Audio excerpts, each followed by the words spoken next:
Welcome to the highlights of the second Test match, Australia and England, being played at the Melbourne Cricket Ground. The first one won by Australia in only 3 days up at the Gabba. This game starting on Boxing Day, and these were the two teams taking part. The Australians unchanged from that victory in Brisbane. Carl Rackemann is still 12th man. Terry Alderman passed a fitness test, and the England side, many changes there.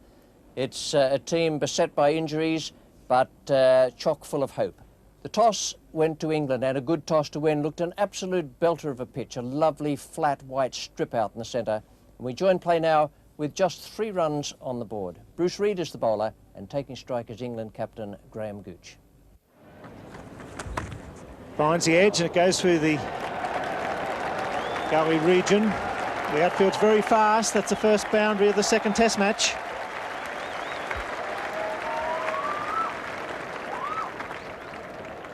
Outfield has definitely quickened up since we had the one-day match here, the one-day international match at the MCG. That wouldn't have gone to the boundary just a couple of weeks ago when that match was played. Ball was really slowing, particularly the last 15 or 20 metres of travel, but on that occasion it kept running. The outfield has been cut quite low. That's a very good shot, beautifully played. It's a long boundary, slowing down. They should at least run through. They may come back before Atherton's coming back, and that's good cricket. No wicket for 11.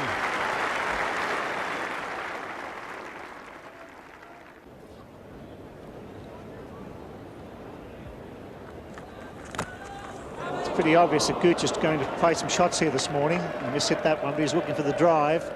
It's probably not a bad idea either to take the attack up to the Australian bowlers on a good batting pitch. That's Gooch's style. He's an aggressive player, a stroke maker, and that's the way he should always play. If you see a half volley, it doesn't really matter whether it's 5 past 11 or 5 to 6. You should be trying to drive it if that is your normal method of playing.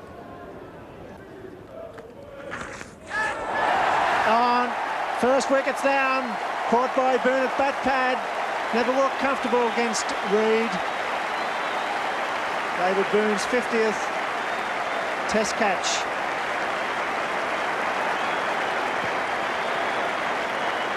Once again, Atherton hit on the fingers by Reid. I think mainly because he's looking to come forward to every delivery.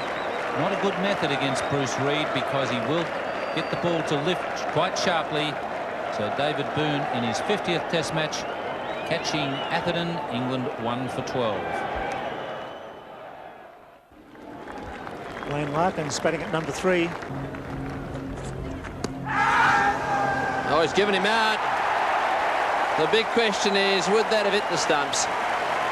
He didn't play a shot, so if the ball did nip back a little bit, then unfortunately for Graham Gooch, that contest that Max Walker was talking about is all over. We saw it many times in 1989. That is the 7th time now that Terry Alderman has taken the wicket of Graham Gooch. Disappointing departure for Gooch. 20 runs. England now have lost their 2nd wicket in this first session of play on Boxing Day. Scored 2 for 30.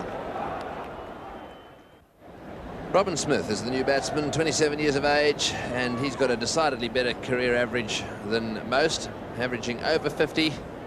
I had a little talk to him this morning. He's been in bad form, but he's been working very hard to rectify that. He's been falling over a little bit. That's a good shot. Well, he kept that one down. That's the one he normally hits in the air.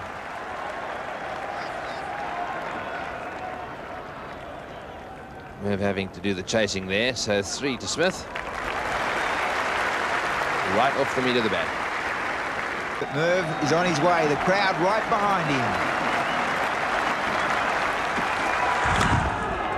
Oh, beautiful shot. Straight down the ground, and that's going to go for 4. Well, that's an interesting welcome to Victorian's hero. One thing to loosen the bowler up is you get that sort of treatment first ball. Big Merv had the upper hand when Victoria played England at Ballarat. Nasty blow to Gower on the wrist, and Gooch added pace and bounce. Let's see how quick this one is.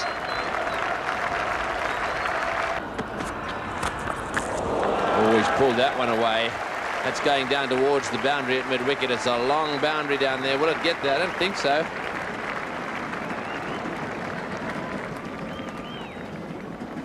So they're settling for 3, really, and the ball stops just short of the boundary. That should have been an all-run 4, but that does bring up the 50 for England.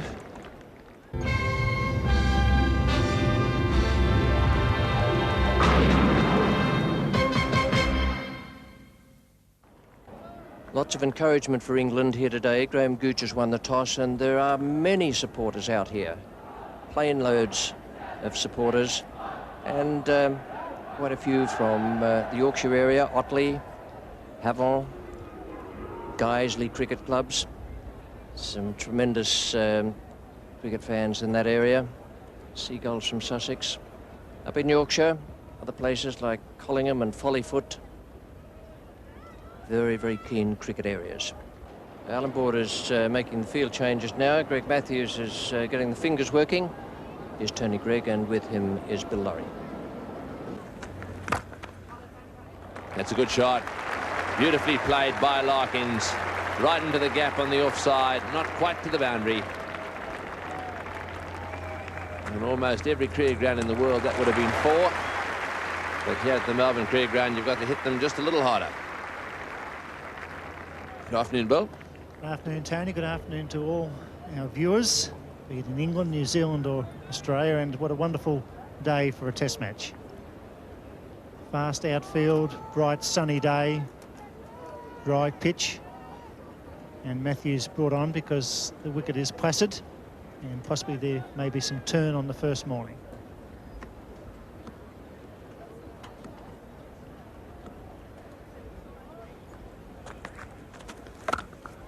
Don't bowl them there.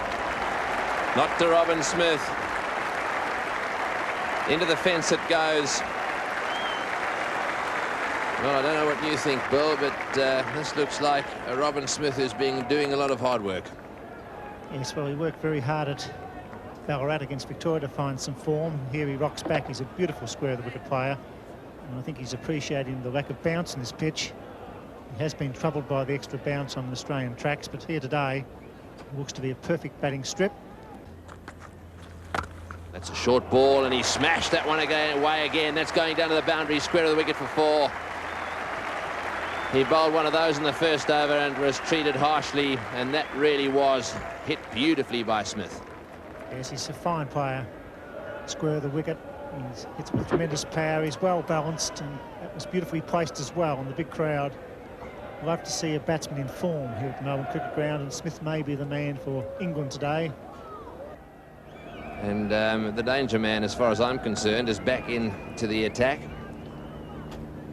He's going to take up the attack from the other end. And he's got that one away, but again, a little risky. If you're going to have a go, you really do have to hit through the ball, and this 3 will bring up the 50 partnership between these two. And did they need it? Well, that's the end of the over. It's 2 for 81.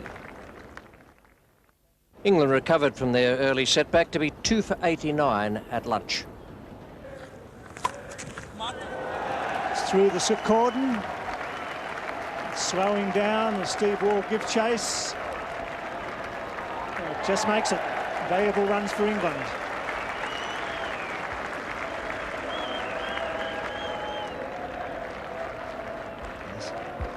It's a good shot. There's always an element of risk with the ball going across. Foot right to the pitch of the ball there. He didn't try to hit it too hard. Made sure he had good contact of bat on ball, and then opened the face.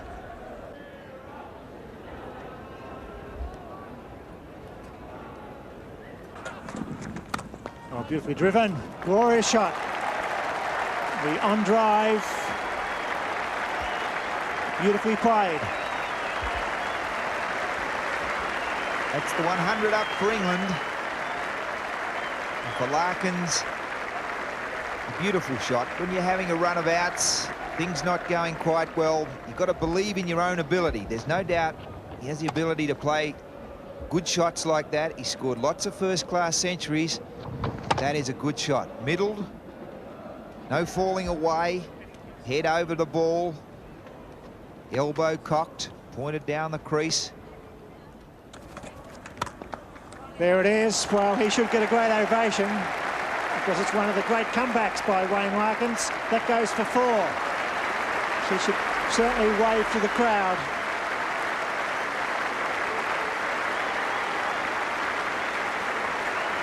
The British Bulldog bites back. A lot of courage, batting at number 3 for his country. He's overcome some poor form. He's fought off the good deliveries. He's managed to put them behind him. And now he started to middle the ball. Some nice drives, some good square cuts. Merv Hughes is being brought into the attack now from the outer end. Oh, he's being appealed there, and he's given out, caught behind. That one going down the leg side, probably hit the inside edge of the bat. Taken by Healy, and Smith is out off Merv Hughes' second delivery in this his second spell. Robin Smith is really disappointed with himself. He battled so hard. Just a little inside edge, I would say, onto the pad. And Merv Hughes has got the breakthrough that Reid couldn't get, but maybe you can put that one down to Bruce Reid's bowling. England 3 for 109.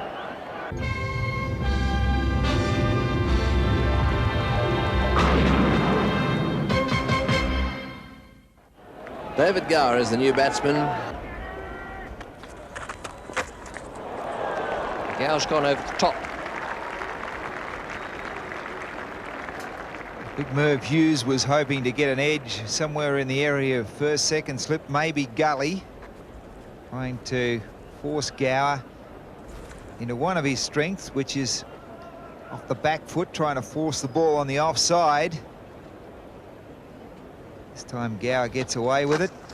He strikes that one well. It was lofted. And Steve Waugh comes on.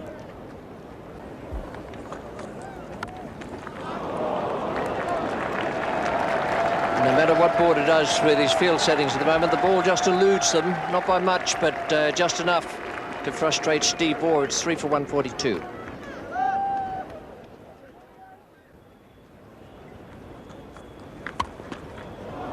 It's nicely placed by David Gower. Jones, the fielder.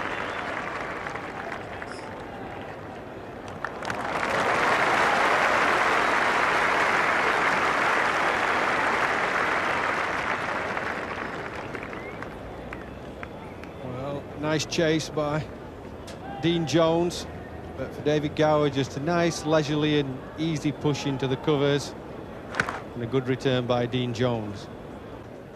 Merv Hughes being relieved at the southern end, and it's to be Bruce Reid who replaces him.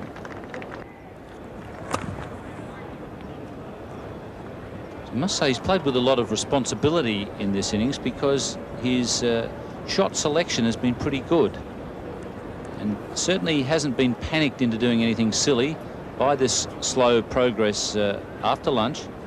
Played quite well before lunch and quite attractively. But he's realised the importance of the job that he's got to do for England.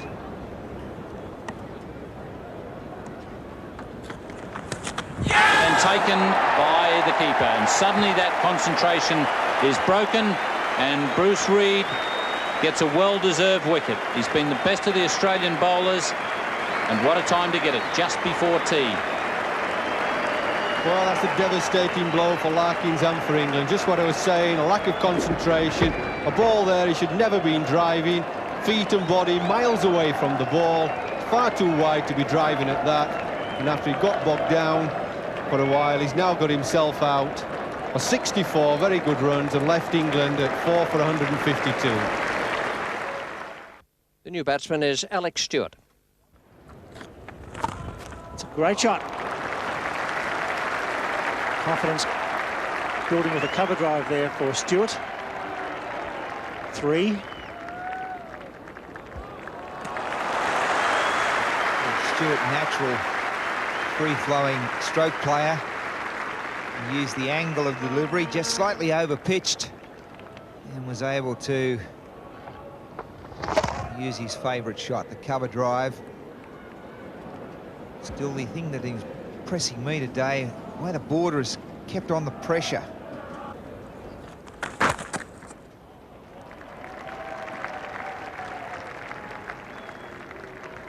He's picked that off the stumps. Reid, his hands on his head there.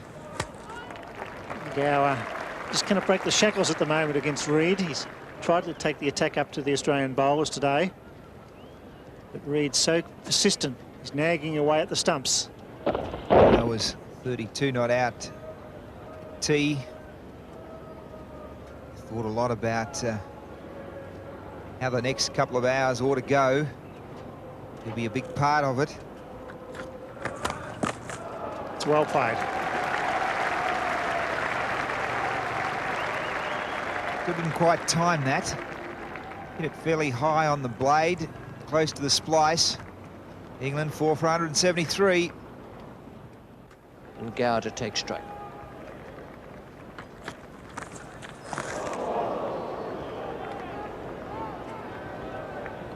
And I'm not sure whether that was annoyance with the shot or perhaps a little pain with the right hand. Perhaps it's a combination of both, because I'm sure that David Gower was annoyed with himself.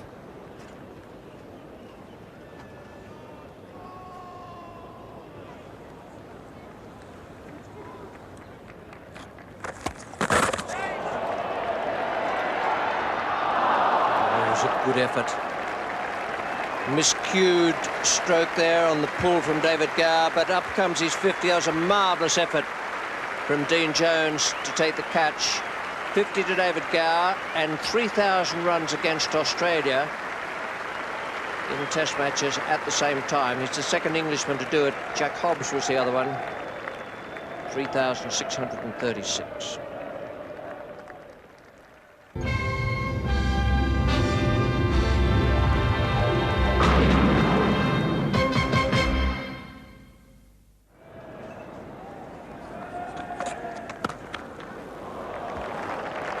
That was a really good stroke.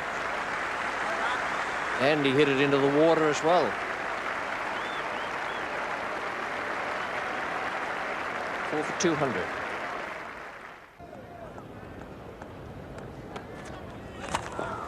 That's a good shot. Straight back down the ground. Very positive Alex Stewart here.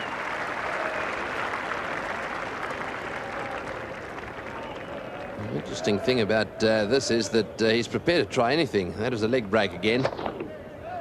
And smashed down the ground. He didn't quite get his foot down in time to Merv Hughes.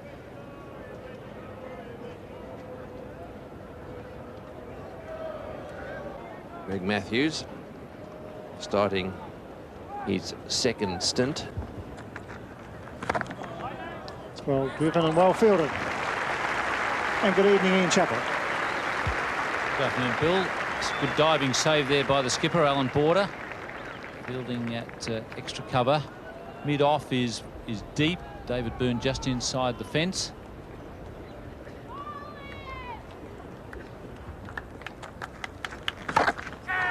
It's short and beats the diving Reid at backward point. Didn't carry. Stewart just thrashing at that one. Was a wide delivery. Didn't quite get to the pitch. This really should have been using his feet and getting down the track. I think he was pretty annoyed with himself after he'd played the shot.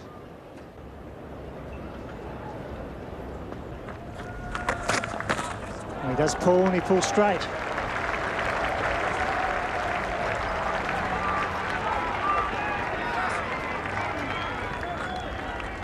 first time. David Gow challenges Dean Jones with a third run and made it quite easily. No way in the wide world you can be thrown out from 70, 75 metres from the stumps. Dean Jones might have a good arm, but he's not going to throw you out from there. Not unless you fall over and break a leg.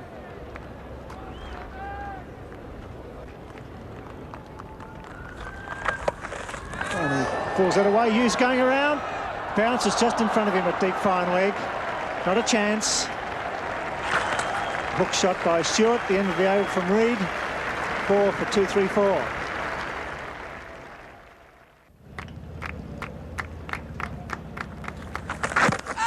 Close. Maybe just outside the line of the off stump. Big shot by Reid. Throws his head back. That's the over bowled. 4 for 239. And the England team didn't add to that total. 4 for 239 at the close of play. This is the way the card looked. Gooch out for 20, Atherton no score. Larkin 64 and Smith 30. Now, very good innings from Gower on 73, and I thought Alex Stewart played particularly well. He's a lovely timer of the ball, and it was a very good performance from him. England can be well satisfied with that. They walked off the field without the mandatory 90 overs being bowled. They went off at 6 o'clock. That was their skipper's choice. He sent out Hugh Morris to tell the batsmen they were to come in. The bowling figures for Australia, I thought Bruce Reid was absolutely outstanding. 23 overs, 3 maidens, 2 for 71. Alderman 1 for 50 from 22 overs. Hughes 1 for 66, and Matthews came back very well after having 24 taken from his first 4 overs. He finished up bowling 11 overs for 31, and Steve Waugh just 6 overs for 19. Well, England in a very good position at the end of the first day. The pitch is excellent, but it is already taking some spin. Tufnell and Gooch will have looked at that with the greatest possible interest. For the moment, it's good night. This has been another presentation from Nine's Wide World of Sports.